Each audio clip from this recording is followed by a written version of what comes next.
Bakın ne aldım. Bonibon yiyeceğim. Yusuf, sana vermeyeceğim. Tamam mı? Beni kimse durdurmaya kalkmasın. Ben bu bonibonların hepsini yiyeceğim. Ama baba bonibonlar çok zararlı. Ne zararlısı oğlum ya? Hepsini yiyeceğim. Krize girdim. Canım çok bonibon çekiyor. Hepsini yiyeceğim bunların. Hasta olursun baba. Ya hasta olmam oğlum. Bonibondan kim hasta olmuş? Çok güzel bonibon bunlar. Sakın beni durdurmaya kalkma.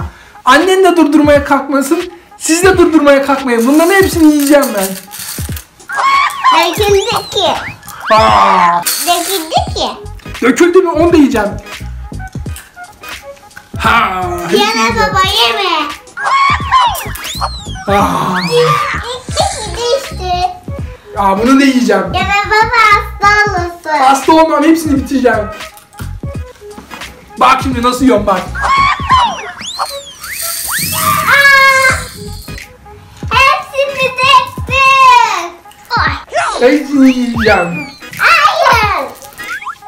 Bakın hepsini bitirdim. Hepsini yedim. Oh. Baba ne yaptın? Hasta olacaksın. Hasta mı? Ne hasta olması oldum ya? Ay. Ne oluyor ya bana? Yusuf. Beni hıçkırık tuttu ya. Evet. Allah Allah, karnım da ağrımaya başladı. Aha ben bir fikir buldum. Çabuk Yusuf, bana yardımcı ol. Baba sana şimdi.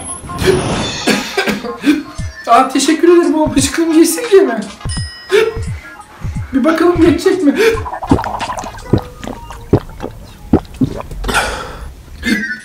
Geçmedi Yusuf. Niye geçmiyor ya? Bu olmadı, başka bir şey deneyelim. Yusuf, bence babanı korkutmalısın, anca öyle geçer. Tamam. Bir fikrim var. Onu bununla korkutacağım. Şimdi takıyor. O ne ya Yusuf, ne yaptın sen? Ya benim şimdi hıçkırığım daha ne yaptı? Bu da işe yaramadı. Daha çok korkutmalıyım. Benim hıçkırığımı daha çok arttırdın Yusuf. Bana yardım etmelisin oğlum. Onu onlarla korkutacağım.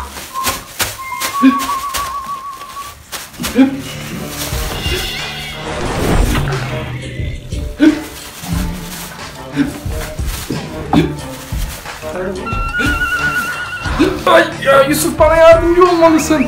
Baba!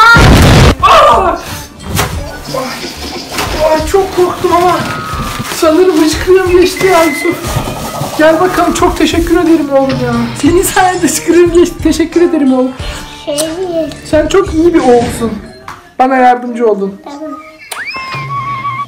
Bay bay.